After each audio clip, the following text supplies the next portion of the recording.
Ертеде бір шағын ағаш үйде ата мен әже өмір сүріпті. Олардың өмірі қарапайым әрі тыныш еді. Бір күні атай тоқаш пісіріп берші деп өтінді. Оны пешке салып пісірді.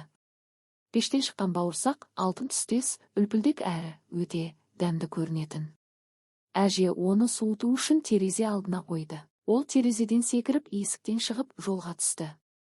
Бауырсақ жап-жасыл далада домалап келе жатқанда алдынан қоян шықты. Қоянның көздері аш, бірақ қорқақ еді. Бауырсақ, мен сені жеймін, деп айғайлады ол. Жоқ, мені жеме. Мен саған ән айтып берейін деп бауырсақ оған үйінен қашқанын мақтанышпен айтып әнін шырқады. Бауырсақпын, домалақ, сыртым алтын, сарақ, ата әжемнен қаштым, орман ішін астым. Қоян әнге таңданып тұрған сәтте бауырсақ зыр етіп домалап, одан қашып құтылды.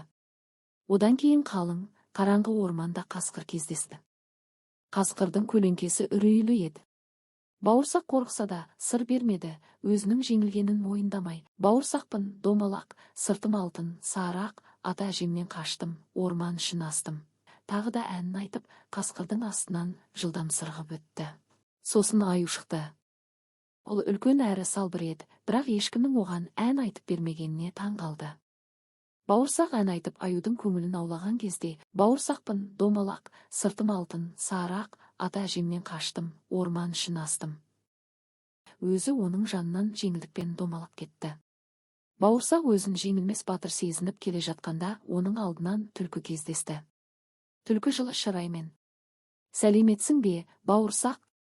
Қандай әнің әдемі еді, деді. Бірақ мен сәл нашар естимін. Маған жақынырақ келіп, мұрныма отырып айтып берші. Сонда жақсы еститін боламын. Бауырсақ түлкінің мақтауына мастанып, оның айласын байқамады. Ол түлкінің мұрнына секіріп шығып әнін бастады. Бауырсақпын, домалақ, сыртым алтын, сарақ, ата әжемнен қаштым, орман ішін астым. Дәл сол сәтте бауырсақтың әнін тыңдауға уақыт қалдырмай, түлкі оны жұтып қойды. Бауырсақтың саяхаты осылай аяқталды.